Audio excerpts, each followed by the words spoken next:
Hello everyone, this is Pankaj केवल from Bermo Bokaro Jharkhand. और आज की हमारी जो क्लासेस रहेगी वो डिज़ाइन ऑफ बीपी मेथड यानी कि बोर्ड एंड पिलर मेथड की डिज़ाइन देखेंगे हम लोग। इसके बाद बोर्ड ऑफ पिलर मेथड में मैं सिलेबस देख लेता हूँ क्या क्या है इसमें। Design of board and pillar method, इसमें देखना है size of panel, barrier of panel, pillar and जो बोर्ड की चौड़ाई होती है वो देखना है। दरअसल ये वीडियो लगभग इससे पहले मैंने इसको पढ़ा चुका था, लेकिन माइक मेरा प्रॉपर वर्क नहीं करने के कारण फिर से रिपीट करना पड़ा। यानी कि एक ही काम के लिए डबल मेहनत लग गया, इसलिए शायद अब इंटरेस्ट भी नहीं आएगा। मैं पूरी कोशिश करूंगा कि आपको अच्छे से कंसेप्ट देने के लिए।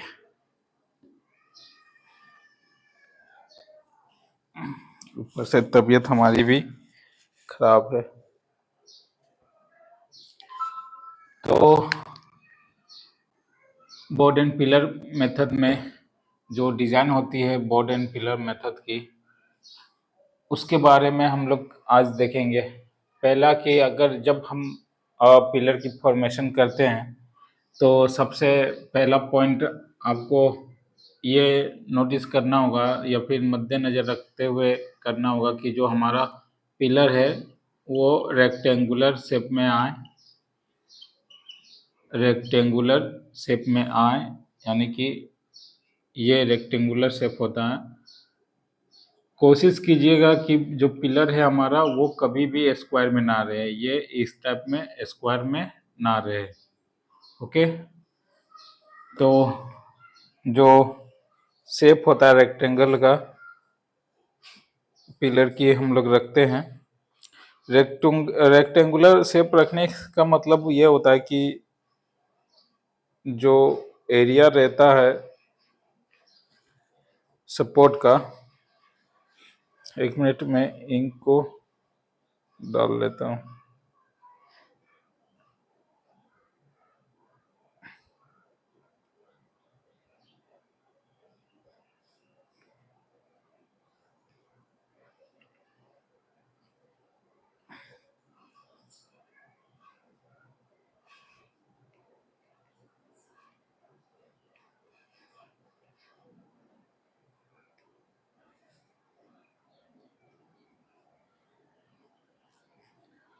सपोज दैट ये हमारा सरफेस स्ट्रक्चर है या फिर ये सरफेस की लोड है, पहाड़ है, इसके अंदर हम लोग 200 मीटर या 50 मीटर के डीप से सपोज दैट पिलर फॉर्मेशन कर रहा है 50 मीटर के डीप से।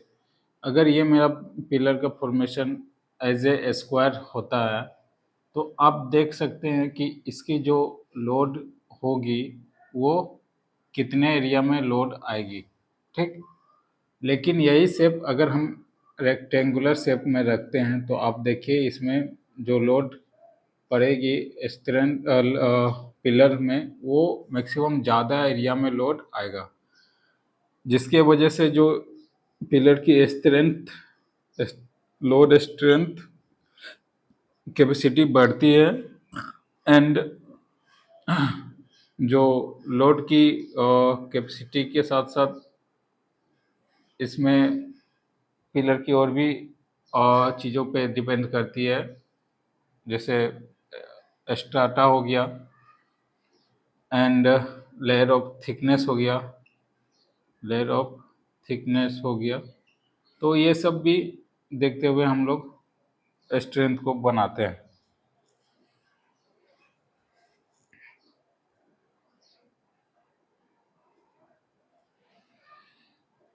इसी वजह से जो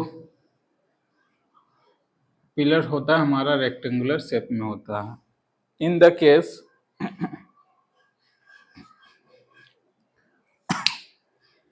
केस कि जो माइनिंग ऑपरेशन होता है वो पर्टिकुलर किसी प्रोसेस या ऐसा कोई वर्क नहीं रहता है कि कोई एग्जामिन कर दे एज ए सेंटेंस या बारीकी से पूरी व्याख्या कर दे कि आपको एज इट इज़ काम करवाना है, तो ऐसा करना कहीं न कहीं इम्पॉसिबल होता है। जैसे अगर आपको किसी माइंस को रन करवाने के लिए सारी स्टेज बाय स्टेप आपको रूल्स या रेगुलेशन दे दी गई हो, ठीक है, डीजीएमएस द्वारा या फिर सीआईएम या आरआईएम के द्वारा, तो क्या किसी माइंस में सारी की सारी रूल्स को लागू आप कर पाएंगे?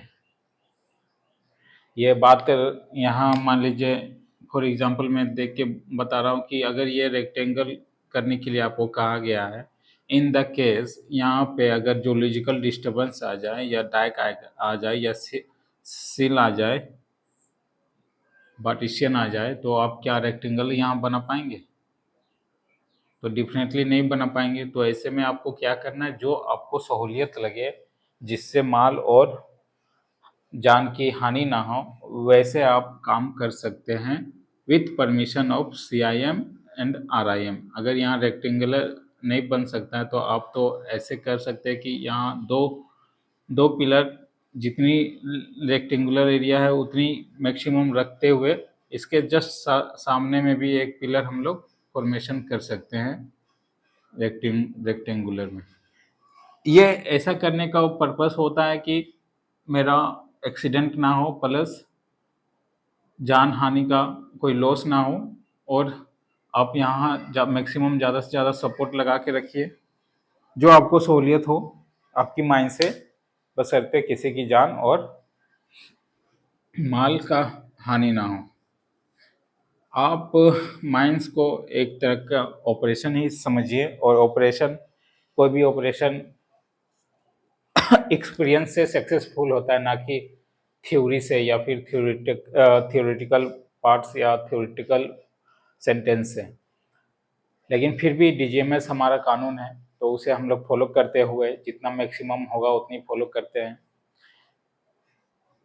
अगर इन द केस कोई दिक्कत या फिर कहीं ऐसी सिचुएशन भी आती है जहाँ की रूल्स फॉलो करना इम्पॉसिबल होता है, तो वैसे केस में हम लोग सीआईएम या आरआईएम से परमिशन लेके अपनी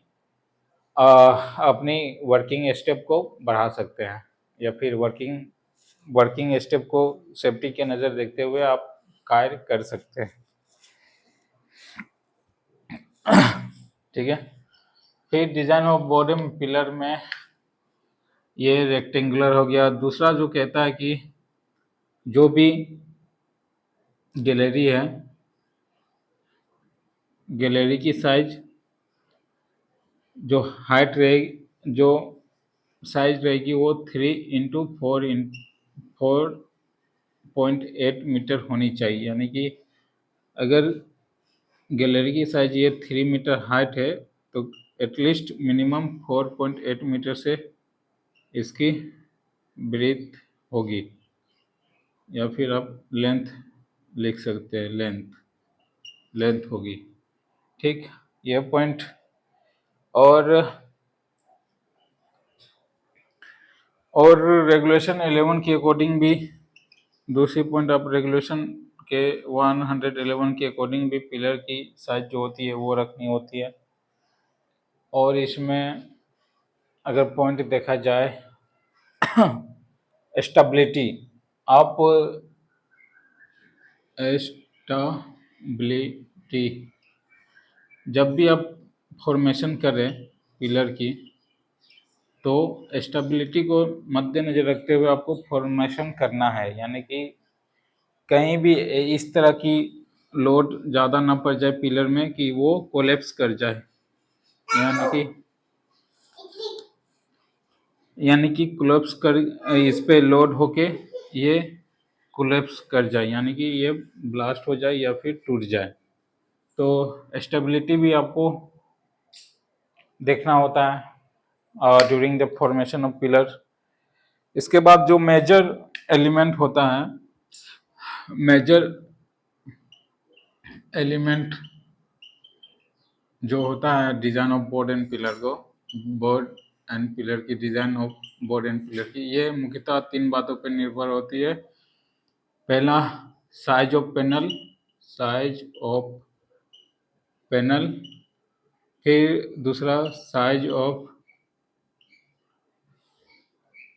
साइज ऑफ बैरियर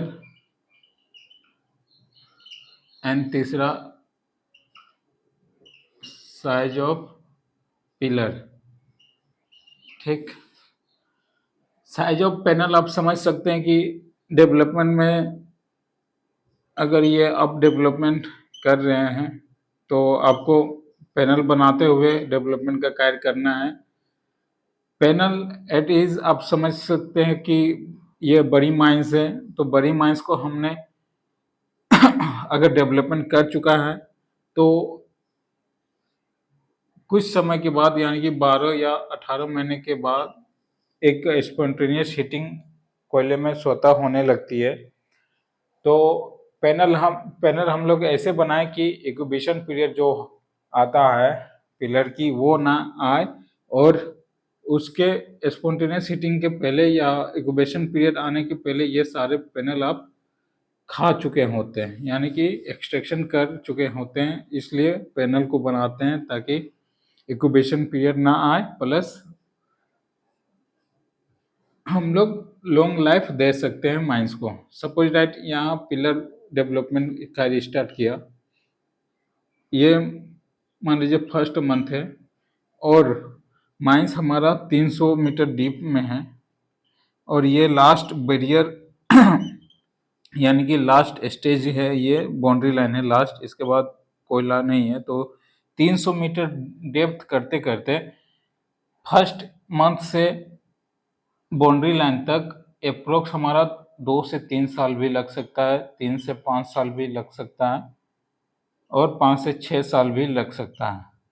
तो इतने इतने डेवलपमेंट यहाँ तक करते करते करते करते आएंगे तो बहुत सालों साल लग सकते हैं। In the case ventilation proper तरीके से, और अगर पैनल हम लोग पैनल वाइज सबको डिवाइड नहीं करते हैं तो हो सकता है कि कोयले में ऑक्सीडेशन रिएक्शन आ जाए। ऑक्सीडेशन रिएक्शन आने से आपका इंक्यूबेशन पीरियड स्टार्ट हो जाएगा और फिर स्पॉन्टेनियस हीटिंग आ जाएगा। अगर काम हम लोग यहाँ कर रहे हैं स्पॉन्टेनियस हीटिंग यानी कि पिलर में आग लग गई तो सारे के सारे कोयला ही है, एक दूसरे से कनेक्शन है, सब पूरी माइंस में आग लग सकती है। तो पैनल का फॉर्मेशन इसलिए करते हैं ताकि इंक्यूबेशन पीरियड ना आए, पूरी एरिया को हम लोग सील करके रख देते हैं, या तो आइसोलेशन स्टॉपिंग करते हुए या फिर कोयल कोयल का ही बैरियर बनाते हुए हम लोग पैनल को बनाते हैं। आप ऐसे समझ सकते हैं कि किसी किसी जगह में पैनल की जगह डिस्ट्रिक्ट भी लिखा रहता है, डिस्ट्रिक्ट भी सेम इट इज वही है। पैनल एक छोटा समूह है और डिस्ट्रिक्ट एक बहुत बड़ा समूह है। अगर अगर आप देखा जाए तो सपोज डैट ये पैनल है, ठीक, इसमें जो भी पिलर्स है 15 20 16 100 पिलर्स, फिर एक पैनल हमने यहाँ दिया, इसमें भी 100 पिलर्स, फिर एक पैनल यहाँ दिया, यहाँ ऐसे करते करते बहुत बड़ी माइंस है, लगभग 2-3 किलोमीटर एरिया तक माइंस है। तो हम लोग क्या करते हैं पैनल को डिस्ट्रिक्ट बांट देते हैं, ये डिस्ट्रिक्ट, और चारों ओर बैरियर लगा देते हैं। कोयल बैरियर है, आर्टिफिशियल बैरियर है, आपकी मर्जी। तो एक एक डिस्ट्रिक्ट हमने यहाँ बनाया, फिर एक डिस्ट्रिक्ट यहाँ बनाया, फिर एक डिस्ट्रिक्ट इधर बनाया। तो डिस्ट्रिक्ट आप बोल सकते हैं कि पैनल का बड़ा समूह है या फिर बड़ा रूप है, ठीक। बैरियर बैरियर आप अगर रोड क्रॉस करते हैं या फिर कहीं कहीं जब रोड ट्रेवल्स में आप देखे होंगे तो पुलिस ने बैरियर लगा रखा होता है जो कि येलो कलर की रहती है। ऐसे ये बैरियर सेम इट इज यहाँ भी बैरियर होता है, लेकिन ये बैरियर कोयल बैरियर रहता है, यानी कि पिलर का ही बैरियर रहता है। आप बैरियर ऐसे बनाएं, कोयल अगर बैरियर आपका कोयला का है पिलर का है तो पिलर की बैरियर रहेगी। अदरवाइज आप अगर स्टॉपिंग बैरियर बनाना चाहते हैं तो ईंट की आरसीसी की बैरियर बना सकते हैं, एक पिलर छोड़ते हुए, इसमें खांजा भी काटा जाएगा। तो ये बैरियर आप बना सकते हैं, इस तरह का आर्टिफिशियल बैरियर या फिर कोयल बैरियर। और पिलर का जो साइज रहेगा वो वेरी करता है, जैसे जैसे दीपते जाएंगे वैसे वैसे पिलर की साइज भी वेरी करती है, बड़ी होती है। तो ये हमारा almost design of pillars, design of board and pillars की सारे कंसेप्ट देख चुके हैं। अब चलिए इसको हम लोग एज ए एग्जामर या क्वेश्चन आंसर या फिर नोट्स के तहत लिखते हुए समझते हैं।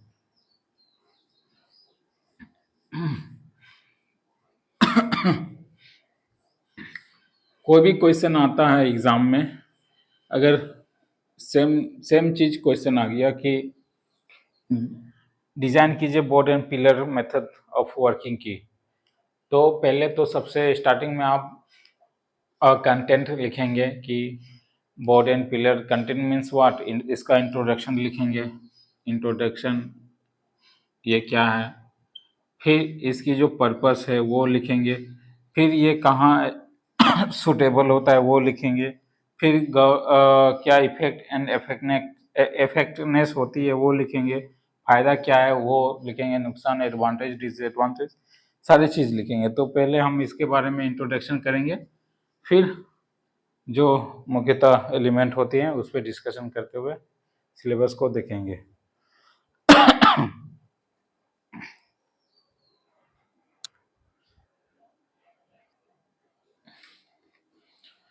तो आप dimension design of board and pillar में ये ये कुछ इंट्रोडक्शन की पॉइंट है, ये आप लिख सकते हैं।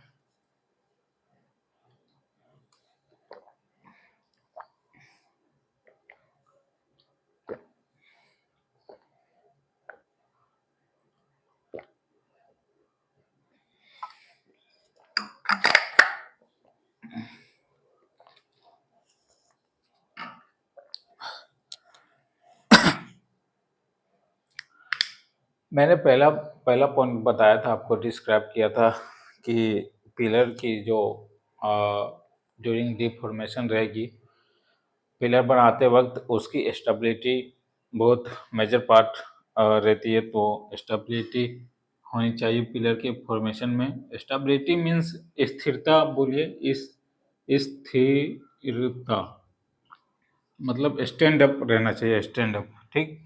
तो पॉइंट कहता है the dimension of pillar galleries and shape of pillar formed in any seam or section shall be as to ensure stability during the formation। जब हम लोग पिलर बनाते हुए बोर्ड एंड पिलर की मेथड यूज करते हैं तो उसमें जो पिलर की स्टेबिलिटी रहती है वो स्टैंड अप रहना चाहिए, ठीक। इसमें एक सीम एंड सेक्शन की बात आई है, तो सीम और सेक्शन आप क्या समझते हैं? जैसे कि आप सभी को पता होगा कि कोयल की फॉर्मेशन होती है वो लेयर बाय लेयर, ठीक ना। मैं जो काम कर रहा हूँ वो सीम का नाम मान लेते हैं कारो सीम, ठीक है। ये इतना कारो सीम है, कारो सिम। फिर सपोज दैट यही सिम डीप में आ गई और बगल में आपको दूसरी सिम मिल गई बेरमो सिम। बेरमो सिम ये नोमेनक्लेचर है, नाम रखा गया। अगर ये कारो सिम आगे चल के ऐसे डाउनवर्ड्स हो जाती है और ये बेरमो सिम ऐसे चल के अपवर्ड हो जाती है, तो ये कहीं ना कहीं सिम मिल जाएगी। तो ऐसे सिम में आप इसकी नोमेनक्लेचर क्या देंगे? ऐसे सिम में नोमेनक्लेचर क्या देंगे? ना कारो सिम बोल सकते हैं, ना बेरमो सिम बोल सकते हैं। तो ऐसे ऐसे ऐसे चीज़ों से बचने के लिए हमने हमने क्या मतलब, लोगों ने या फिर आप बोले डीजीएमएस ने सेक्शन के नाम पे डिवाइड कर दिया गया होता है कि मान लीजिए ये यहाँ से एक सेक्शन, दूसरी सेक्शन, तीसरी सेक्शन, ये चौथी सेक्शन, फिर पांच, एटीज, जितनी सेक्शन है आप उतनी सेक्शन कह सकते हैं। मतलब सेक्शन को आप इस तरह से भी प्रोड्यूस प्रोनाउंस कर सकते हैं कि सेक्शन एक नोमेनक्लेचर का टाइप है जो कोई सिम के लिए यूजेबल होती है। तो ये सेक्शन बेसिकली ओपन कास्ट में ज़्यादा यूज़ होती है, लेकिन माइंस में भी ओपन कास्ट रहे या अंडरग्राउंड रहे, आपको सिम एंड सेक्शन प्रोनाउंस सुनने को मिलते रहेगी। ठीक, इसके बाद कहता है the pillar formed in any section और seam shall be normally in rectangular shape. मैंने बताया रेक्टेंगुलर शेप रखना है, और रेक्टेंगुलर शेप किस लिए रखते हैं, ताकि लोड ज़्यादा पड़े पिलर्स पे, नेचुरल सपोर्ट बना रहे। फिर कहता है नो गैलरी इन सिम और section shall be exit 3 metre height and 4.8 metre in width. कोई भी गैलरी और सिम 3 मीटर से हाइट ज़्यादा नहीं रहेगी और 4.8 मीटर से कम इसकी जो विड्थ है वो नहीं रहेगी। ये Borden design of Borden pillar method. अब जो मेजर एलिमेंट होता है Borden design of Borden pillar method की, वो 3 तरह की होती है। हमने अभी अभी डिस्क्राइब किया, size of pillar, size of panel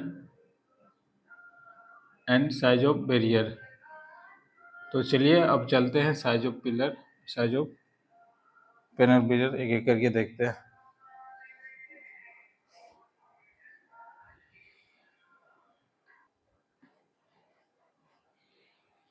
अब हम लोग अपना मेन टॉपिक में आ चुके हैं। इंट्रोडक्शन कंप्लीट हुआ, अब मेन टॉपिक है, अब नोट डाउन करते जाइए। एक्चुअली ऐसा है कि माइक की गलती की वजह से हमें फिर से ये रिपीट करना पड़ रहा है क्लासेस, जिसके वजह से इंटरेस्ट मेरे को थोड़ी कम आ रही है।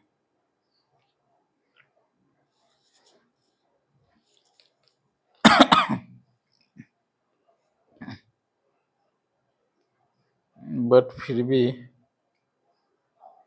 क्लास करनी है, लेनी है तो करना होगा ही।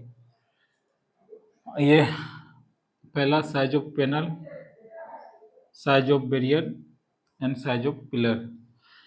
साइज ऑफ पैनल डिस्क्राइब हो चुका, बैरियर भी, पिलर्स ये रिगार्डिंग साइज ऑफ पिलर्स हम लोग रेगुलेशन नंबर 111 के अकॉर्डिंग देखते हैं, जो कि डीजीएमएस द्वारा दी गई एक चार्ट है, कितनी डिप्थ में, कितनी सिम में और कितनी साइज आपको रखनी होती है पिलर की, वो देखेंगे। तो चलिए चलते हैं साइज ऑफ पैनल पहला डिस्क्राइब करते हैं। साइज ऑफ पैनल में क्या क्या लिखेंगे।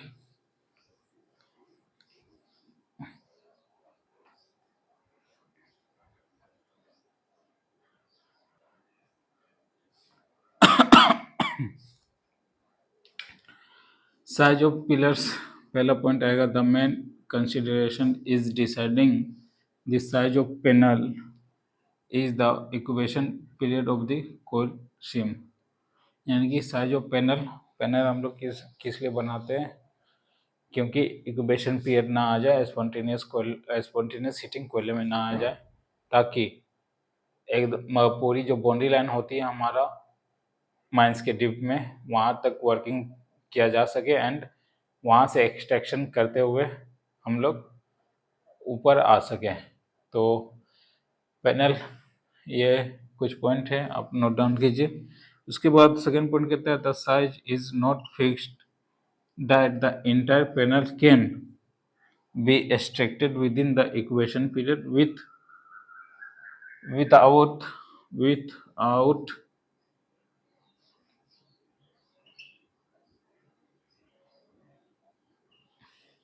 Without the occurrence of spontaneous heating. Size जो पिलर की रहेगी, या फिर आप ऐसा भी बात रख सकते हैं कि जो साइज पिलर की उतनी ही रखनी है जितनी कि हम लोग स्पॉन्टेनियस हीटिंग या इंक्यूबेशन पीरियड आने से पहले उस चीज़ को हम लोग एक्सट्रैक्शन कर सकें, या फिर साइज जितनी छोटी भी नहीं होगी कि एक्सट्रैक्शन ऑफ पिलर हम लोग वर्क ना कर पाएँ, या फिर या फिर आप ये भी बोल सकते हैं कि एज ए लिमिट साइज रखनी है ताकि इंक्यूबेशन पीरियड हमारा ना आए और उससे पहले कोले की निकासी कर सके।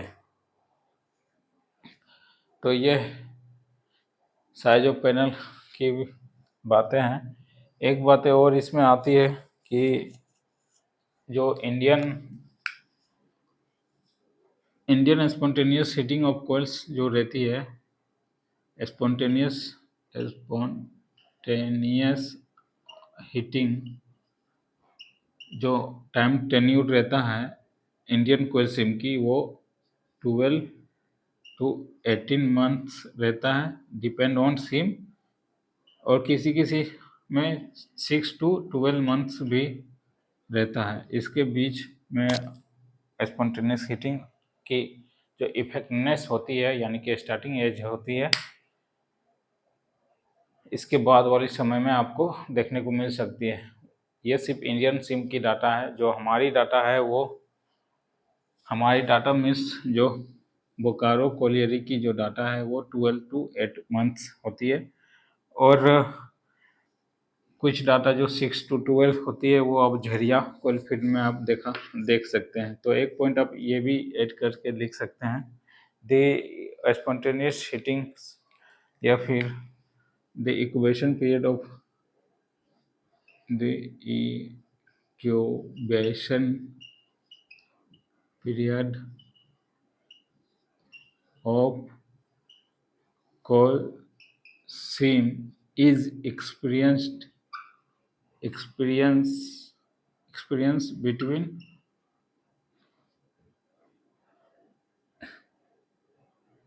12 to 80 months in coal seam of India लिख दीजिए।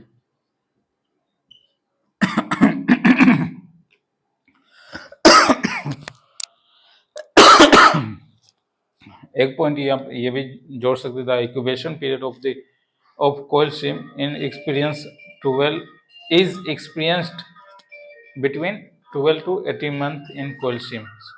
सॉरी, कॉल आ रही है, मैं रिसीव करके आपको बात कंटिन्यू रखता।